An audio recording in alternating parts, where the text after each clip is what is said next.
ஓம் சாந்தி 16/1/2024. இன்றைய முரளியின் வரதானம். விஷயங்கள் என்ற மேகங்களை பார்த்து பயப்படுவதற்கு பதிலாக ஒரு நொடியில் கடந்து சென்று விடக்கூடிய சித்திஸ்வரூபம் ஆவீர்களாக.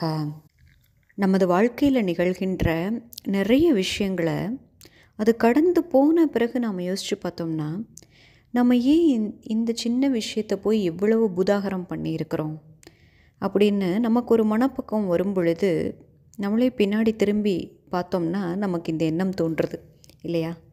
அப்போ பாபா என்ன சொல்கிறாரு, இந்த விஷயங்கள் அப்படிங்கிறது ஒரு மேகம் போல் அது கடந்து விடும். மேகம் என்ன அப்படியே ஒரே இடத்துல அப்படியே நின்று நம்ம சூரியனை மறைச்சிக்கிட்டே இருக்க போகுதா? அந்த மேகம் அப்படிங்கிறது கடந்து சென்று விடும். அப்போ நமக்கு தெளிவு பிறந்து விடும். அப்போ இந்த விஷயங்கள் அப்படிங்கிறது, சூழ்நிலைகள் அப்படிங்கிறது ஒரு மேகம் போல தான், பாசிங் க்ளவுடுன்னு சொல்கிறாங்க பாருங்கள், அது போலத்தான். அதனால் அதை பார்த்து பயப்படாதீங்க, ஸ்டக் ஆகிடாதீங்க, ஸ்தம்பித்து நின்று விடாதீர்கள் அப்படிங்கிறாரு பாபா. அந்த விஷயம் சின்னதோ பெரிதோ அதை நாம் வர்ணனை செய்து செய்து செய்து அதை ரொம்ப பெருசாக்கி அந்த விஷயம் முடிஞ்ச பிறகும் கூட அதனுடைய தாக்கத்திற்கு உள்ளாகி விடுகின்றோம். சில சமயம் பாபா சொல்லுவார், அந்த விஷயம் நடக்கும், அந்த சமயத்தில் கூட பேசாது விட்டுருவாங்க.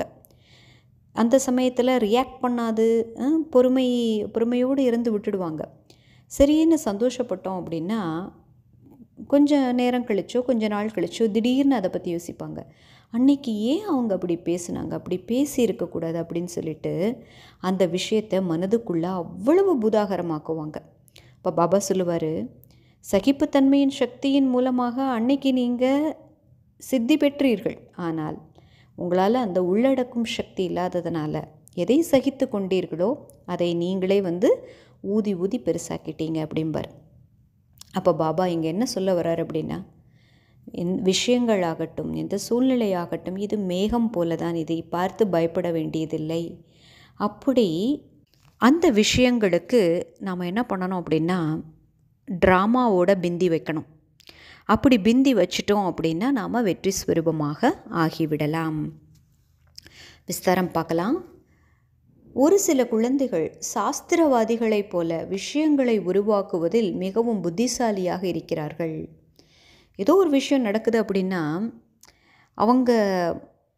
அவங்களுடைய சமஸ்காரத்திற்கு தக்கனபடி என்ன பண்ணுவாங்க, அந்த விஷயங்களை கண்ணு காது மூக்கு வச்சு அதை அவ்வளவு பெருசாக உருவாக்குவாங்க. சாஸ்திரவாதிகளைப் போல எப்பேற்பட்ட விஷயங்களை உருவாக்குகிறார்கள் என்றால் அதை கேட்ட உடனேயே தந்தைக்கு கூட சிரிப்பு வந்து விடுகிறது. நம்ம குழந்தையா இப்படி இருக்குது அப்படின்னு ஒரு கேலிச்சிரிப்பு தந்தைக்கே வந்துடுது. ஆனால் மற்றவர்கள் அவற்றின் தாக்கத்திற்கு உள்ளாகி விடுகிறார்கள். இந்த அநேக விதமான வீணான விஷயங்கள் வீணான ரெஜிஸ்டரின் ரோல் பதிவுகளை அமைத்து கொண்டே இருக்கிறது. எனவே இவற்றிலிருந்து விடுபட்டு தீவிர வேகத்துடன் பறந்து செல்லுங்கள். சில பேர் பார்த்திங்கன்னா ஒன்றுமே நடந்திருக்காது, அதுக்கு அவ்வளவு கண்ணு காது மூக்கு வச்சு பேசுவாங்க. ஸோ இது இப்படியெல்லாம் கூட சிந்திக்க முடியுமா அப்படின்னு மூணாவது ஆளுக்கு தோணும். அதுபோல் பாபா என்ன சொல்கிறாரு, குழந்தைகளாகிய நீங்கள் இந்த விஷயங்களை இவ்வளவு பூதாகரம் பண்ணுறீங்க, இதை பார்க்கும் பொழுது எனக்கே சிரிப்பு வருது. இதற்கு பதிலாக நீங்கள் என்ன பண்ணணும் அப்படின்னா, இந்த வீணான விஷயங்களினுடைய ரெஜிஸ்டர் அதை நீங்கள் திருத்தி அமைக்கணும், அதை க்ளீனாக வச்சுருக்கணுங்கிறார். இவற்றிலிருந்து விடுபட்டால் தான் உங்களால் தீவிர வேகத்துடன் பறந்து செல்ல முடியும். நம்ம ட்ராவல் பண்ணிகிட்டு இருக்கும் பொழுது சைட் சீன்ஸ்னால் அஃபெக்ட் ஆனோன்னு என்ன பண்ணுவோம், நம்ம எங்கே போகணுமோ அங்கே போக வேண்டிய அந்த நேரத்தை தவற விட்டுருவோம். இப்போ சைட் சீனில் சிக்கிக்கிட்டோம் அப்படின்னா என்ன ஆகிடும், அப்போ நம்மளுடைய இலக்கை நாம் அடைய முடியாது. அதுபோல் பாபா இங்கே சொல்கிறாரு, தீவிர வேகத்துடன் உங்களது இலக்கை நோக்கி பயணியுங்கள். வீணான விஷயங்களில் நீங்கள் ஸ்தம்பித்து விடாதீர்கள், அங்கே மாட்டிக்கொள்ளாதீர்கள்ங்கிறாரு. இன்னோசென்ட், அதாவது கள்ளம் கபடமற்றவராக ஆகுங்கள். தந்தையை பாருங்கள். அதாவது ஒரு சரளமான ஒரு நேச்சர், ஒரு ஈஸி நேச்சர்னு சொல்லுவாங்க பாருங்கள். இது நடந்துச்சு, ஓகே இப்போ என்ன, ஃபினிஷ்ட், நடக்கணும்னு நடந்துச்சு, ஃபுல் ஸ்டாப். இப்படி இன்னோசென்ட்டாக இருங்கள், கபடமற்றவர்களாக இருங்கள்.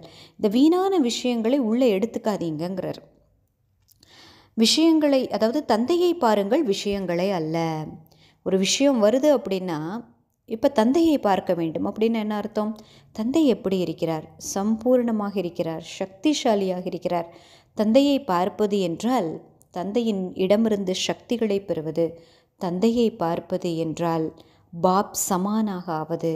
தந்தையை பார்ப்பது என்றால் வீணான விஷயங்களில் மாட்டிக்கொள்ளாமல் இருப்பது. தந்தையை பார்ப்பது என்றால் பறக்கும் கலையில் செல்வது. அப்புறம் பாபா என்ன சொல்கிறாரு? இந்த விஷயங்கள் தான் மேகங்களாகும். இவற்றை ஒரு நொடியில் கடந்து சென்று விடும் விதி மூலமாக சித்தி ஸ்வரூபம் ஆகுங்கள். நன்றி பாபா. ஓம் சாந்தி.